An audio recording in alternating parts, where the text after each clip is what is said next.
వల్లభస్వామి పెరుమాళ్ ఆలయంతో పాటు అదే ఆలయంలో వెనుక వైపున సుదర్శన చక్రం కూడా ఒక ప్రత్యేకమైన ఆలయము నిర్మింపబడి ఉంటుంది. ఇప్పుడు మనం చూస్తున్నది ఆ సుదర్శన చక్రము కొలువైన ఆలయమే. దీనికి నిదర్శనగా స్వామివారు ఎప్పుడు తన హస్తంలో ఆవకాయ అన్నాన్ని ఉంచుకొని భక్తులకు దర్శనమిస్తూ ఉంటారు. రాత్రి ఆలయం మూసే ముందు జరిగే శ్రీవేలి కార్యక్రమం తర్వాత ఈ కథాకళి నృత్యము జరిపిస్తారు.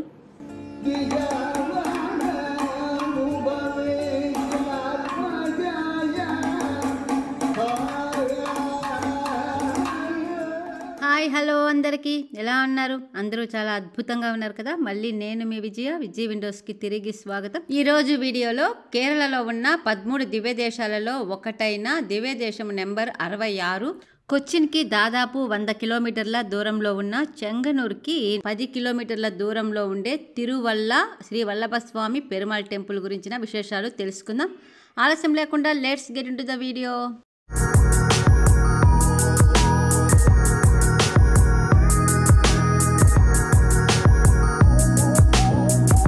క్రీస్తు శకము 6-9 శతాబ్దాల మధ్య తమిళనాడులో ఎంతో ప్రసిద్ధి పొందిన పరమ వైష్ణవ భక్తులు ఆళ్వార్లు. ఈ ఆళ్వార్లు శ్రీ మహావిష్ణువుకు సంబంధించి 4000 పాశురాలతో కూడిన నలైర దివ్య ప్రబంధం అనే ఒక మహాకావ్యాన్ని రచించడం జరిగింది. ఆ కావ్యానికి చెందిన మంగళ శాసనంలో దాదాపు 1000 పాశురాలతో దేశం మొత్తం మీద ఎంతో ప్రసిద్ధి పొందిన శ్రీ మహావిష్ణువు ఆలయాలైన 108 దివ్య దేశాలని కీర్తించడం జరిగింది. ఎంతో పురాణ ప్రసిద్ధి కలిగి వేల సంవత్సరాలుగా భక్తుల చేత పూజలు అందుకుంటూ ఉన్న ఈ 108 దివ్య దేశాల గురించిన వీడియోలు ఒక్కొక్కటిగా మన ఛానల్లో చూస్తూ ఉన్నాం కదా. ప్రస్తుతము కేరళలో ఉన్న 13 దివ్య దేశాలు గురించి తెలుసుకుంటూ ఉన్నాము. ఇప్పటికీ కేరళలో ఉన్న 4 దివ్య దేశాల గురించి చూసాము. ఈరోజు వీడియోలో కొచ్చిన్కి 100 కిలోమీటర్ల దూరంలో, అదేవిధంగా చెంగనూరుకి 10 కిలోమీటర్ల దూరంలో ఉన్న తిరువల్ల అనే దివ్యదేశం గురించిన విశేషాలు తెలుసుకుంటూ ఉన్నాము. కొచ్చిన్ నుండి చెంగనూరుకి వెళ్ళేటప్పుడు చెంగనూరు కంటే 10 కిలోమీటర్ల ముందే తిరువల్ల వల్లభస్వామి పెరుమాళ్ టెంపుల్ వస్తుంది. పూర్వకాలంలో ఈ ప్రదేశాన్ని వల్లభుడు కొలువైన క్షేత్రము, వల్లభ క్షేత్రం, తిరువల్లభగా పిలిచేవారు. అది కాలక్రమేణా తిరువల్ల అయింది. ఈ ఆలయము దివ్యదేశమే కాకుండా 64 నంబూద్రి ఆలయాలలో కూడా ఒకటి. కేరళలో ఉన్న అన్ని ఆలయాల లాగానే ఈ ఆలయం కూడా ఉంటుంది. బయట అతి పెద్దగా ఉన్న చుట్టాంబలము, లోపల దీపాలతో కూడిన నల్లాంబలం ఉంటాయి.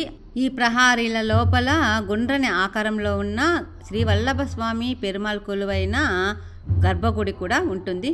ఈ ఆలయం ప్రత్యేకత ఏమంటే వల్లభస్వామి పెరుమాళ్ ఆలయంతో పాటు అదే ఆలయంలో వెనుక వైపున సుదర్శన చక్రం కూడా ఒక ప్రత్యేకమైన ఆలయము నిర్మింపబడి ఉంటుంది. ఇప్పుడు మనం చూస్తున్నది ఆ సుదర్శన చక్రము కొలువైన ఆలయమే. ఇది పశ్చిమాభిముఖంగా ఉంటే తూర్పు అభిముఖంగా స్వామివారు కొలువై ఉంటారు. కేరళలో ప్రతి ఆలయంలో సప్తమాతృకలు ఈ విధంగా ప్రతిష్ఠించబడి ఉంటారు. ఇక్కడ పెరుమాల్ని కోలపిరాన్ అని, సుందర ఉపకారక స్వామి అని కూడా పిలుచుకుంటూ ఉంటారు. ఇక్కడ చదువుకోవలసిన శ్లోకము ఓం శ్రీ వల్లభ క్షేత్ర వాసాయ వాత్సల్య నాయకి సమేతాయ సుందర ఉపకారకాయ నమః. ఇక్కడ స్వామివారు నిలుచున్న చతుర్భుజ మూర్తి ఆకారంలో ఉండి 4 హస్తాలలో శంఖ, చక్ర, కటి హస్తాలతో పాటు కుడి హస్తంలో అన్నప్రసాదాన్ని ధరించి ఉంటారు. ఉత్సవమూర్తులు కోలపిరాన్, వాత్సల్యనాయకి మరియు సెల్వత్తిరు కోయిందు నాచియార్ మరియు భూదేవిలు. ఇక్కడ విమానము చతురంగ కోల విమానము.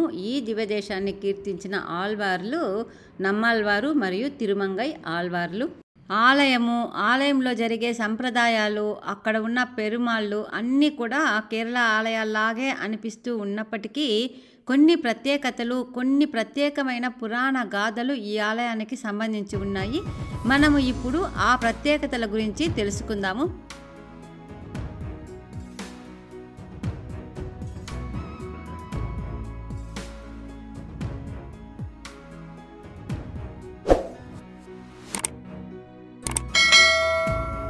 నూట 8 దివ్య దేశాలలో ఒకటి మరియు 64 నంబూద్రి ఆలయాలలో కూడా ఒకటిగా ఉండడము ఈ ఆలయము మొదటి ప్రత్యేకత.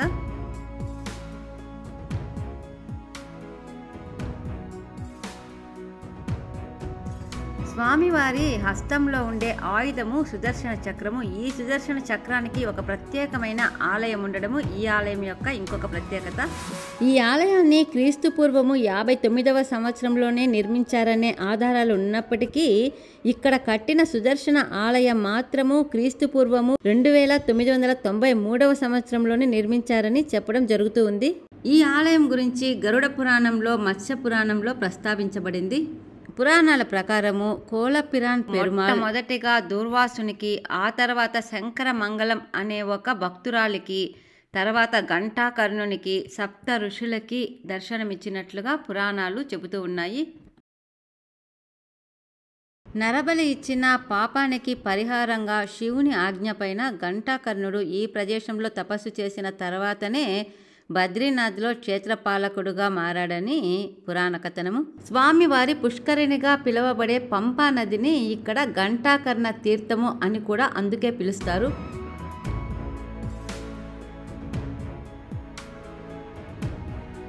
ఆలయంలో స్వామివారి వాహనమైన గరుడునికి కూడా ప్రత్యేకమైన సుందరమైన ఆలయం ఉంటుంది. 3 అంతస్తులు కలిగి ఉండి చూడడానికి నక్షత్ర ఆకారంలో కనిపించే ఈ ఆలయంలో 3 అడుగుల ఎత్తుతో నల్లని శిలారూపంలో గరుడడు ప్రత్యేకమైన ఆకర్షణతో దర్శనమిస్తాడు.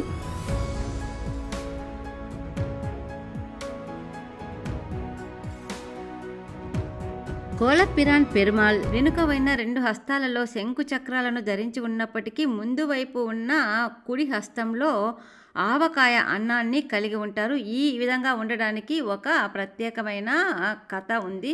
పూర్వకాలంలో ఈ దేవాలయంలో శంకర మంగళం అనే ఒక వృద్ధ భక్తురాలు శ్రీ మహావిష్ణువుని ఎంతో భక్తితో ఏకాదశి వ్రతాన్ని ఆచరిస్తూ పూజిస్తూ ఉండేది. ప్రతి ఏకాదశి తిథి రోజు ఉపవాసం అంతా ఉన్న తర్వాత ఒక బ్రహ్మచారికి అన్నము పెట్టిన తర్వాతనే ఆమె తన ఉపవాసాన్ని ఉపసంహరించేది. అదే ప్రాంతంలో తోలకాసురుడు అనే ఒక రాక్షసుడు కూడా నివసిస్తూ ప్రజల్ని ఎప్పుడూ భయభ్రాంతులను చేస్తూ ఇలాంటి దైవ కార్యాలకు అడ్డం పడుతూ ఉండేవాడు. ఒకానొక ఏకాదశి తిథిలో శంకర మంగళము రోజంతా ఉపవాసం ఉండి చివరిగా ఆవకాయ అన్నాన్ని ప్రసాదంగా చేసి బ్రహ్మచారికి ఇవ్వడానికి ఎదురు చూస్తూ ఉంటుంది. ఆ సమయంలో తోలకాసురుడు ఎలాగైనా ఆమె వద్దకు బ్రహ్మచారి రాకుండా చేయాలని ఆమెకి అడ్డంగా నిలబడుకుంటాడు. తోలకాసురుడు అక్కడ ఉండడంతో బ్రహ్మచారులెవ్వరూ అటువైపు కూడా తొంగి చూడరు. ఆ సమయంలో వృద్ధురాలైన శంకర మంగళము చేసేదేమీ లేక శ్రీమన్నారాయణున్నే శరణు వేడుతుంది. ఆ సమయంలో శ్రీ వల్లభస్వామి పెరుమాళ్ బ్రహ్మచారి అవతారంలో వచ్చి మొదటగా తోలకాసురుని సంహరించి ఆ పిదప ఆమె వద్ద ఉన్న ఆవకాయ అన్నాన్ని ప్రసాదంగా తీసుకొని ఆమె ఏకాదశి వ్రతాన్ని ఉపసంహరింపజేస్తాడు. ఆ వృద్ధురాలి భక్తికి నిదర్శనగా స్వామివారు ఎప్పుడు తన హస్తంలో ఆవకాయ అన్నాన్ని ఉంచుకొనే భక్తులకు దర్శనమిస్తూ ఉంటారు. ఆ పేద భక్తురాలి కోరిక మేరకు స్వామివారు తన కుడి వక్షస్థలంలో కొలువైన లక్ష్మీదేవి దర్శనం కూడా ఆమెకు కలిగింపజేసినట్లుగా పురాణ కథనము. ఈ ఆలయం యొక్క ఇంకో అతి ముఖ్యమైన విశేషము స్వామివారికి రాత్రిపూట ఆలయం మూసే ముందు జరిగే నివేదనలో కథాకళి నృత్యాన్ని ప్రతిరోజు ప్రసాదంగా నివేదిస్తారు. ఇదిగో ఇక్కడ కనిపిస్తున్న ప్రదేశంలోనే ప్రతిరోజు రాత్రి కథాకళి నృత్యాన్ని ప్రదర్శిస్తూ ఉంటారు. రాత్రి ఆలయం మూసే ముందు జరిగే శీవేలి కార్యక్రమం తర్వాత ఈ కథాకళి నృత్యము జరిపిస్తారు.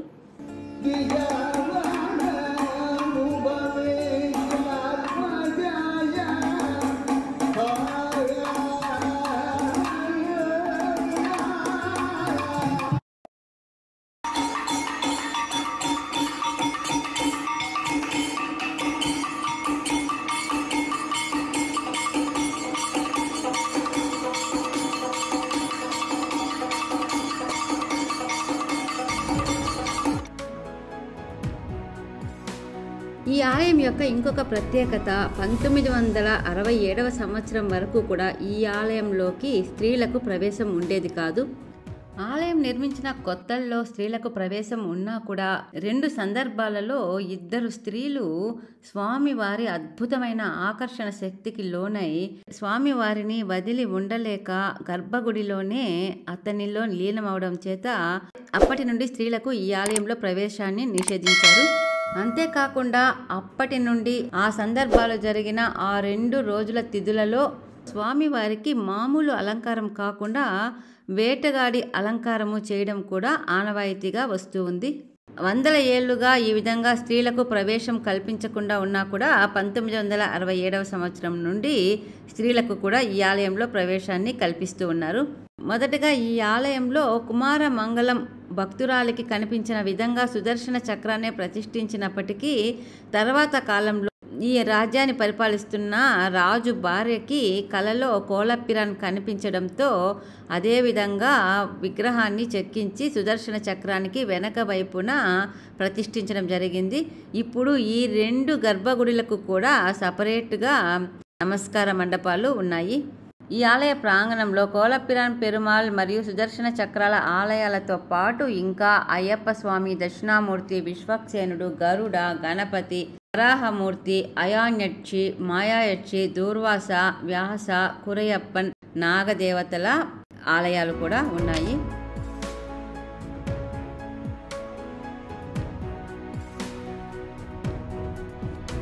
ఇక్కడ స్వామివారికి అరటిపళ్ళ నైవేద్యము చాలా విశేషంగా చేస్తూ ఉంటారు. స్వామివారికి ప్రసాదంగా 12,001 అరటిపళ్ళని నివేదించుకోవడాన్ని పంతిరాయిరం అని పిలుస్తారు. స్వామివారిని ఇక్కడ ప్రతిష్ఠించిన వెంటనే మొదటిగా అరటిపళ్ళనే నైవేద్యంగా సమర్పించుకున్నారన్న కారణం చేత ఇక్కడ ఈ పూజని ఇంత విశేషంగా పెద్ద ఎత్తులో చేస్తూ ఉంటారు. ఇవండి కోలపిరాన్ పెరుమాళ్ కొలువైన దివ్యదేశము తిరువల్ల శ్రీ వల్లభ క్షేత్రంలోని ప్రత్యేకమైన విషయాలు. ఈ విషయాలని గుర్తు చేసుకుంటూ ఈ దేవాలయాన్ని చూసినప్పుడు ఈ ఆలయము మనసులో ఎప్పటికీ గుర్తుండిపోతుంది. ఇంతటి పురాణ ప్రసిద్ధి పొందిన ఈ అద్భుతమైన దేవాలయాన్ని చూసే అవకాశాన్ని కల్పించినందుకు ఆ పెరుమాళ్కి, ఇది మీ అందరితో పంచుకునే అవకాశం కల్పించిన ఈ అవకాశానికి కృతజ్ఞతలు తెలుపుకుంటూ ఈ వీడియో ఇంతటితో ముగిస్తూ ఉన్నాను. తొందరలో ఇంకో కేరళ దివ్యదేశం వీడియోతో మళ్ళీ కలుద్దాం. అంతవరకు సెలవు. ఇంతవరకు విజ్జి విండోస్ ఛానల్ని ఇంకా సబ్స్క్రైబ్ చేసుకోలేదా? ప్లీజ్ తొందరగా సబ్స్క్రైబ్ చేసుకోండి. నోటిఫికేషన్స్ తొందరగా వచ్చేందుకు వీలుగా బెల్ ఐకాన్ ప్రెస్ చేయండి. ఈ వీడియో గనక మీకు నచ్చి ఉంటే, ఈ వీడియోలోని విశేషాలు ఎవరికైనా ఉపయోగపడతాయి అని అనుకుంటే తప్పకుండా లైక్ చేసి షేర్ చేయండి. అప్పుడే ఈ దివ్యదేశాల వీడియోలు అన్నీ కూడా అందరికీ చేరడానికి వీలు కలుగుతుంది. Thank you very much. Bye bye.